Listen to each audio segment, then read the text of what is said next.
Ok à tous, bienvenue sur la chaîne des panafricanistes, par essence, par conviction et par excellence. Celle des citoyens kémites par nécessité et obligation de combat. Nous sommes une chaîne qui n'est guidée que par nos ancêtres et rien que par les ancêtres qui appartiennent à l'égrégore du monde noir. Par conséquent, nous ne croyons en aucun dieu venu de l'étranger. Toutefois, cette vidéo n'est aucunement destinée à inciter à la haine ou à la violence, car nous menons un combat qui est d'abord et avant tout spirituel, intellectuel et démocratique. Ensuite, il est politique, géopolitique et géostratégique.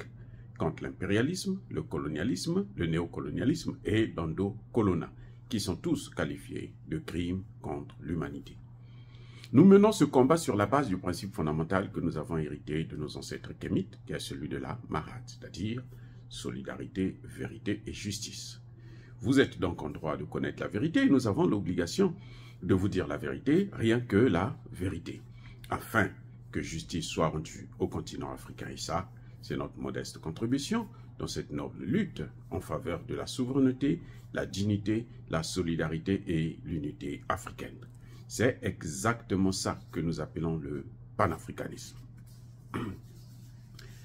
Bien-aimés frères et sœurs, vous avez entendu parler qu'il y a eu une tentative de coup d'État en Guinée-Bissau.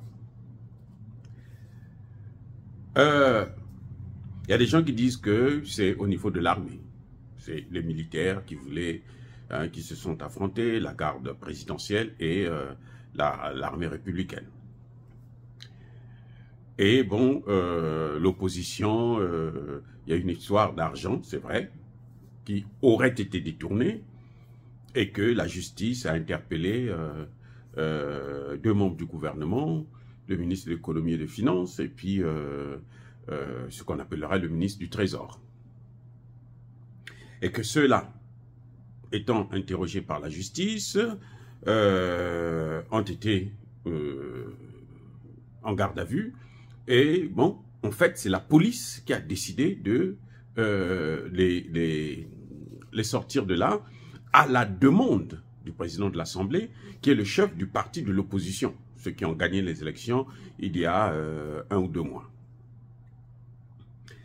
Mais quand j'analyse cette situation, je me dis, c'est un coup d'État. Vous savez de qui? Je vais vous surprendre. Pour moi, selon mes analyses, et je veux essayer de vous expliquer, c'est un coup d'État manqué ou qui est en cours de Embalo Sissoko lui-même. C'est Embalo Sissoko qui veut reprendre le contrôle de l'exécutif. Eh oui. C'est Embalo Sissoko qui veut reprendre le contrôle de tous les pouvoirs. Parce que maintenant, Embalo Sissoko, depuis la dernière élection où l'opposition a gagné le Parlement, Embalo Sissoko est devenu bon, sans emploi, en quelque sorte, puisqu'il est président pratiquement honorifique. C'est comme vous voyez par exemple en Allemagne ou en Israël, c'est des pays où il y a des présidents, mais le pays est gouverné par l'exécutif, et plutôt par le Premier ministre. En Allemagne, c'est le chancelier, mais c'est l'équivalent d'un Premier ministre. Et pourtant, il y a un Parlement qui est là. C'est un régime parlementaire qu'il y a en Guinée-Bissau. Et c'est ça que Embalo Sissoko ne supporte pas. On va aller pas à pas. Pourquoi je dis ça? Que c'est un coup d'État manqué d'Embalo Sissoko, ou plutôt un coup d'État qui est en cours. Parce que ça risque de déboucher vers une guerre civile, et c'est le plus fort qui prendra le pouvoir par la fin. Et puis bon, il va faire ce qu'il veut. On va passer encore à une transition, ou ceci, cela. Et puis bon, ben, comme d'habitude, quoi. On reprend les mêmes et puis on recommence. Vous savez que François Mitterrand avait écrit un livre qu'il avait intitulé « Le coup d'État permanent ». C'est d'ailleurs le seul livre que je connaisse de François Mitterrand, « Le coup d'État permanent ». Mais qui faisait le coup d'État? Ce n'est pas François Mitterrand. C'était De Gaulle qui était au pouvoir, qui faisait un coup d'État pour se maintenir au pouvoir. Vous savez, il y a une façon de faire des coups d'État. Il y a plusieurs types de coups d'État. Il n'y a pas que le coup d'État militaire, comme on le voit par exemple, on l'a vu au Gabon, Guinée, Mali, Burkina et autres. Non, il n'y a pas que le coup d'État militaire. Il y a des coups d'État institutionnels. Et il y a des coups d'État politiques, où on met en place un système politique pour se maintenir au pouvoir, sans passer par les voies légales, normales, d'obtention du pouvoir. C'est comme on l'a vu avec Emmanuel Macron. C'est aussi un coup d'État qui a permis à Emmanuel Macron de se maintenir au pouvoir. Parce que Emmanuel Macron a tout fait. Il a utilisé la presse pour éloigner tous les candidats qui pouvaient le battre au second tour. Et il a tout fait pour amener Marine Le Pen et on lui a collé une étiquette qu'elle est raciste, alors qu'ils sont tous pareils. Donc, on colle ça sur elle et on l'amène au deuxième tour. Quand elle arrive au deuxième tour, ce sera facile de la battre.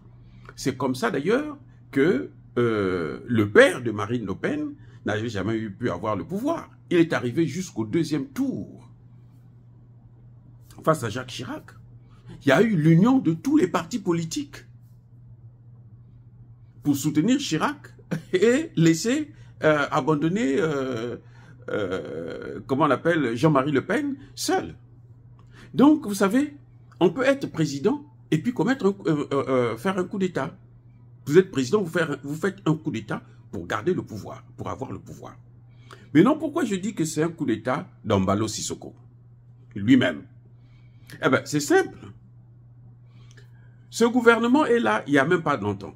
D'abord, il faut reconnaître que Embalo Sissoko lui-même, quand il a gagné l'élection, il y a quelques années, il y a 2 ans, 3 ans de cela, c'était des élections contestées. L'opposition, là, le président de ce parti qui est aujourd'hui le président de l'Assemblée nationale, c'est lui qui aurait gagné les élections. Ce n'est pas Embalo Sissoko. Mais Embalo Sissoko a tout fait pour prendre ça. Et comme lui, il bénéficie donc du soutien des Occidentaux, parce que Embalo Sissoko, il vient du domaine de la drogue, c'est un trafiquant d'abord. Donc, ça, il travaille avec qui? Avec les mêmes. Et ces gens-là, ils aiment des gens qui ont des dossiers louches comme ça. Et c'est pour ça que ça va de soi qu'on le soutienne. Donc, ils le soutiennent. Embalo Sissoko est proclamé président. Tant mieux que mal, il prête serment, et puis c'est un militaire, donc il a de l'avantage sur l'autre qui est civil. Alors, il y a un problème, déjà. Ce sont les deux qui s'affrontent, déjà. Maintenant, cette fois-ci, quand l'opposition gagne les élections, vous savez, c'est pas évident. Vous êtes un président, vous venez de gagner l'élection, et la première fois que vous allez aux législatives, quelques mois après ou 1 an après, vous perdez les législatives. C'est que vous n'avez pas été vraiment régulièrement élu. Donc, Embalo n'a pas été vraiment régulièrement élu. Mais il y avait déjà ce conflit. Et quand il y a eu les élections législatives, la population a confirmé sa confiance sur le vrai gagnant, c'est-à-dire l'opposition. Et comme la Constitution dit que le gouvernement doit être formé par ceux qui ont gagné les élections aux législatives, donc ceux qui contrôlent le Parlement, l'opposition est obligée de prendre donc les choses en main. Entre-temps, le président de ce parti, il décline l'offre, il préfère aller au Parlement et il demande à ce que son adjoint puisse être Premier ministre.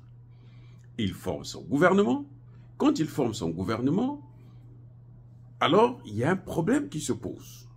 C'est que tout de suite après, moins de 6 mois après, Embalo Sissoko pense qu'eux, ils ont détourné de l'argent.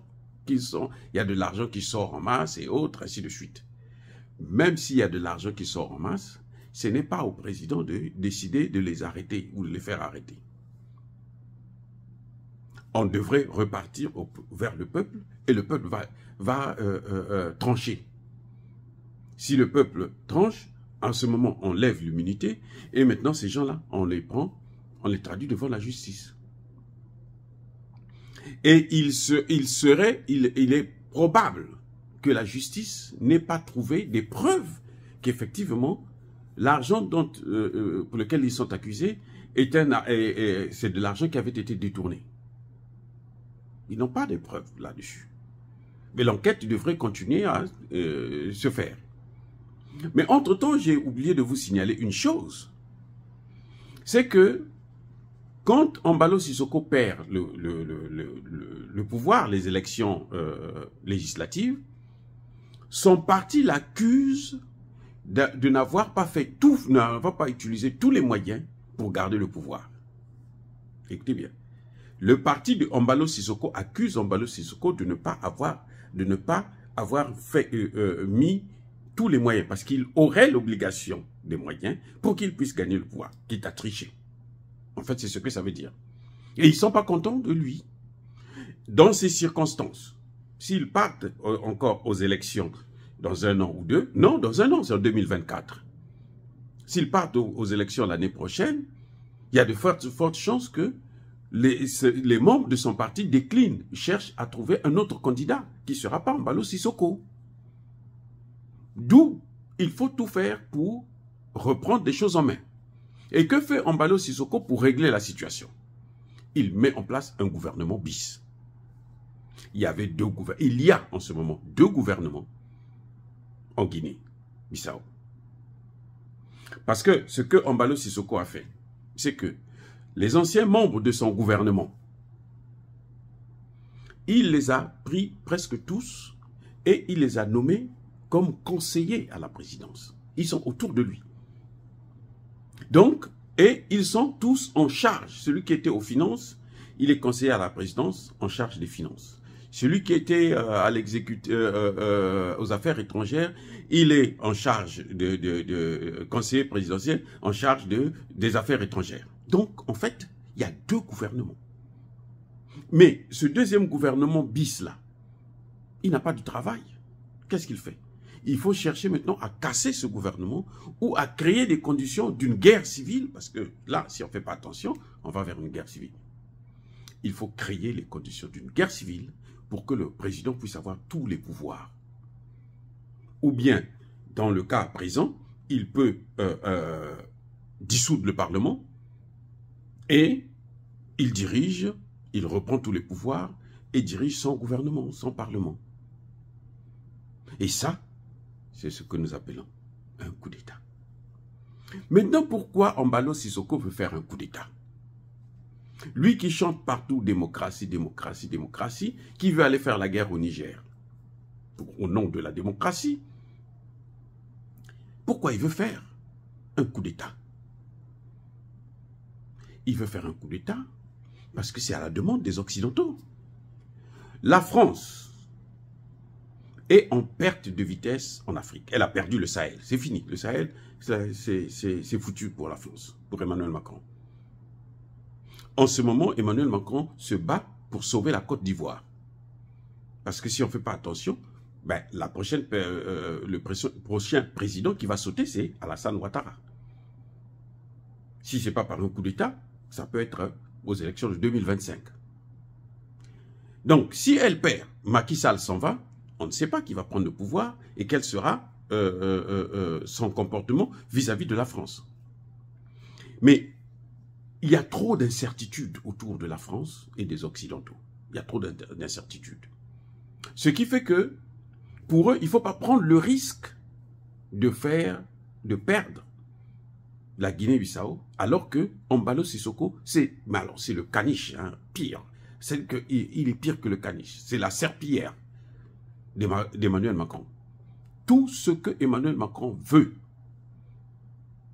en Afrique, notamment en Afrique de l'Ouest, ça passe par Embalo. C'est lui qui a créé la force anti-putsch. Ce que vous voyez là, intervention au Niger là, c'est ça qu'ils appellent la force anti-putsch. C'est Embalo Sissoko, à la demande de Emmanuel Macron. C'est Emmanuel Macron qui a créé et Embalo Sissoko, celui qui exécute. Donc, c'est un pion très important parce qu'il a toujours servi ces gens-là. Et qu'il faut le maintenir coûte que coûte au pouvoir le plus longtemps possible. S'il en faut 3-4 mandats, même si après on va faire un coup d'état institutionnel, pour le garder encore, on s'en fiche éperdument. Vous savez qu'Embalo Sissoko a déjà tenté de changer la constitution. Ce n'est pas passé au niveau de l'opposition. Au Parlement, ça avait été bloqué. Donc, il n'est pas à sa première tentative de coup d'état. Et la France ne peut pas prendre le risque de perdre un homme aussi important qui a tout fait. Vous avez vu comment Embalo Sissoko, les déclarations qu'il a faites contre le Mali, le Burkina Faso, le Niger. Vous avez vu ces déclarations, mais alors c'est des positions... et il se comporte même... C'est-à-dire que quand la France lui demande de faire 80% ou 100%, lui fait 120%, 150%. Et c'est ça ce qui se passe en fait. Pour moi, en tout cas selon moi, il s'agit d'un coup d'État d'Embalo Sissoko qui veut reprendre le pouvoir parce qu'il ne veut pas perdre les élections en 2024. Et surtout parce que la France qui le soutient, la France qui est derrière lui, ne veut pas perdre ce pays-là. Parce que apparemment l'opposition n'est pas trop favorable à la France, puisque c'est le parti d'Amilcar Cabral.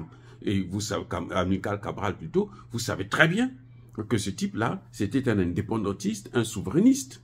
Et que par conséquent, le parti qu'il a laissé, même si les choses peuvent changer un peu, mais au fond, c'est la même position qu'ils ont.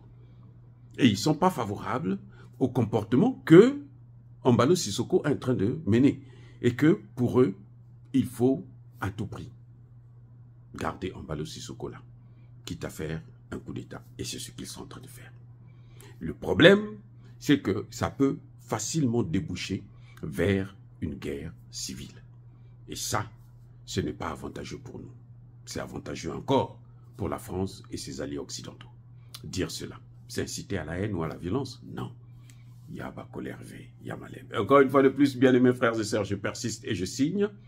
Soyez bénis, soyez abondamment bénis par le Dieu des Kémites et par nos ancêtres angélisés. Mais que tous ceux qui persécutent le continent africain le pillent et le déstabilisent, qu'ils soient noirs, blancs, chinois, arabes, juifs, indiens ou qui qu'ils soient punis, maudits, foudroyés, neutralisés, écrasés, effacés par ce Dieu des Kémites et par nos ancêtres angélisés. Vive l'Afrique éternelle, j'ai dit et j'assume.